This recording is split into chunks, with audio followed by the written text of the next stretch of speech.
It's kind of why I alluded to a couple of weeks ago. I hadn't done anything. You know what I mean? Like this team hadn't in this sense. Obviously, we're getting better, and that's the main and important goal. But what's in front of us is everything that we want, what we want to accomplish, and when we have that, starting with this the stretch here in December, leading into January, then we can take that momentum into the playoffs and go for what the real goal is. And so it's just continuously about building, and yeah, it's to make sure these guys understand to be focused. The details and the discipline are needed now more than ever, and the communication has to be at an all-time high. And obviously not just in the offense and the way that we're communicating at the ball, but from both sides of the ball, of being complimentary from one another. Whether it was, as Mike has said, me talking to those guys leading the field last week, about them going to make a stop, to them picking us up when we need to. It's about understanding that this is when we really have to count on our brotherhood and everything that we've built going back to the spring is for these moments that are ahead of us. Did you know you The focus and the attention to detail when the stakes go way back up like this? You've always been pretty good taking care of business for a few weeks. One more time? Just because what we've, one more time. Let me see. The stakes are really high again. You went through several games where he's a big favorite, all that kind of stuff. But you just talked about that focus and attention to detail. The stakes are high. Yeah, because these are the moments that we've prepared for, to be honest with you. I mean, not that we didn't for all these other past games, but we understood that we need all of these games. But this is the stretch in the season when you look at the schedule that you had to be excited about. And obviously, as the season has played out and the numbers have gotten where they've gotten, you see the division right here in potential grabs. You see the other playoff teams that you're going to play in the back end of this thing is. These are the moments that we've prepared for, we've built for, that we've worked this culture for, this brotherhood, and that's why we've got to be detailed. That's the focus to this team. Obviously, there's going to be a lot of noise. Other people are going to try to make it different than maybe what it is for us. But for us individually in this locker room, it's about playing our best ball right now, so we can use that momentum as we move forward. Getting back to Mike, since no one's asking about him yet. How much communication have you had with him? Did you talk to him yesterday, and where is he in the game planning process? I know you guys Thursday night is usually big. Yeah, talked to him last night. Probably was on meds, I'm sure, in a sense. Just kind of just telling me how it came up and came about, but he was well, doing well. And then he actually called me earlier today before I had a missed call, and before I went to practice, and called him back, and he was already watching yesterday's film and giving me some feedback on that. And so that was a good moment there. I know he's locked in. He's catching up from yesterday. That's already in the books. I'm sure he's probably watching this film now that we just finished that. And I'll have my normal Thursday talk as we do. Obviously, it won't be in person in the sense that he's at home resting, recovering. And I'll get on a call with him and Shadi at the end of the day and go through the game plan as normal and plan and prepare for the rest of the week to be as a normal game week. How big is this Thursday night meeting? One more time. Was he in a better mood than you thought he would be? When? Last night? Yeah. No, I was about to par. Pissed, a little bit pissed, but obviously thankful that he got it done. Just to par. This Thursday meeting, what is that like, and how important is that to what y'all do on Sunday? It's huge. It's going through the starters, the way we're going to start this game out, how we want to attack these guys, going over situationals, how we're going to, favorite plays, favorite third downs, red zones, all that good stuff, depending on down and distance and third down.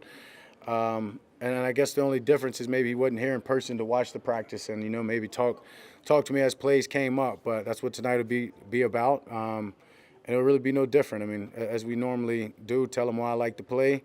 In the past, it's been already on the same page, and so and as I mentioned yesterday, where we are right now is in the midst of these games and where our game plan is. It's obviously new things, a couple of things here and there each week, but for the most part, we're doing things that we feel most comfortable at practicing, and so practicing over time. So it's not that big of a deal that he hadn't been here, and we'll get it. As I said, it's been actually great. Kudos to Bones, kudos to Shadi, kudos to all the other coaches, honestly, stepping in different parts, team meetings, doing jobs that Mike would normally do, and honestly, and then the guys and the leaders practicing, had a great practice today. Honestly, said maybe one of our best practices all year. And a sense of that was, take some stress off of Mike. You know what I'm saying? Make sure we coming in and handle this business. And not only that, everybody knows what this week's about, who we're playing, and the focus that needs to be done. Has Mike reassured you that he'll be there Sunday on the sideline calling the plays? Yeah, I mean, I kind of figured that from the jump, knowing that guy, knowing one, how tough he is, two, how tough he says he is. What a great chance to prove it. So, yeah, I figured he would. How important is his play calling been to your success and the team's success? I mean, we talk about you playing on MVP level, but his play calling has played a role in that. Yeah, his play calling has been great, honestly, and it's credit to him and the communication, though. It's the communication throughout the week, and in the same sense, shoddy in the way that they're game planning and installing early in the week. And not just only him, Tolzien in the red zone, L-Dub, the short yardage goal line, and Solari in the run game. I mean, everybody deserves their credit where it's due. I mean, our protection plans from Blasco and Haslett, like, it's a full team deal, and everybody's working hand in hand. And as I've mentioned before, their chemistry and their chemistry as coaches and working hand in hand with us, being accountable, holding us accountable, and then us holding ourselves accountable is really where it's all stemming from. But Mike's definitely, as people say, in their bag. I mean, you know what I mean? He's firing them off. He's confident about it, and we're confident when it comes in. How do you demonstrate trust to your teammates, and has that evolved in your career? Is it verbal? Is it actions? How do you know that? Yeah, I mean, a little bit of all of it, honestly. If you're in that locker room, I'm going to, speed that process up for one, through the communication, through the verbals, and then as we get out there on the field, it's just by showing them through the reps. And then even when a play's not good, or to the expectations of either or, it's about going over there and hashing that out. And at the end of the day, it's communication. And that's something that this locker room does a great job of. As I've just said, the coaches do. And that's a big part of our culture right now, is the clear communication and the open lines of communication to be able to develop that trust, grow on that trust, and keep building. Along those lines, how much did you appreciate CD speaking up after the 49er game saying, we got to get our act together a little bit? We still back there? Look where you are now. Look where you were. Look where you Yeah, are I now. mean, yeah, y'all panicked. We didn't. Honestly. Yeah, I mean, I appreciate the hell out of that guy, everything he does. He's a professional. And, what I appreciate most of that is really just him saying, who he is and what he expects from himself. And really that conversation that he had with me and with Mike of really just saying that is, I think I can change this game. I think I'm a big-time playmaker, and all I'm asking for is a little bit more opportunity to show it, I guess. And so, yeah, that guy does everything the right way. And, I mean, he's just, as I've said before, reaping the rewards for all the work that he's put in this thing, our trust, the way that he attacks and approaches this game, and, yeah, continuing to build. When you guys do communicate, would you say you two are like-minded individuals, not so much on the football field, but off it, because you're all like-minded. When something goes wrong on the field, you could easily fix it? That's a tough question.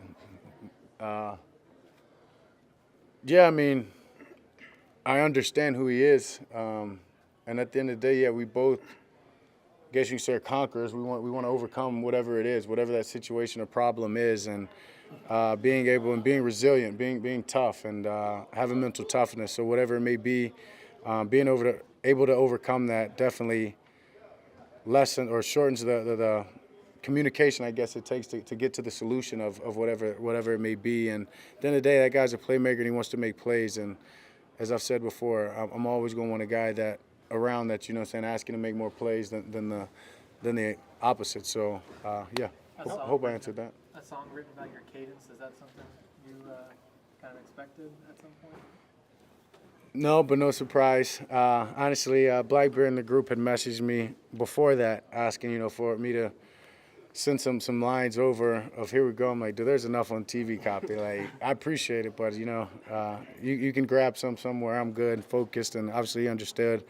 But, yeah, just to see now, obviously hear it and see where things taking off. Congrats to those guys, but just another moment of the reach that this position and the platform that I have. Pretty cool. You said you have one big team goal this year. How important is this game Huge. to achieving that? Yeah, huge. Obviously, it puts us in place for the division. Once again, I don't know how that shapes out, to be honest with you. I just know we got to get this game. And there's multiple games left, so we'll focus on that as we get there. But then also just in the sense of trying to get this one home field, and understanding our success through the past couple of years and how great it'd be, to play the postseason here at home. So it's huge. It's definitely a big game. Going back to CD's got the third most yards of any player on any route on go balls this year. How important is that route to your offense, and what's kind of led to the success of that route and that for you guys?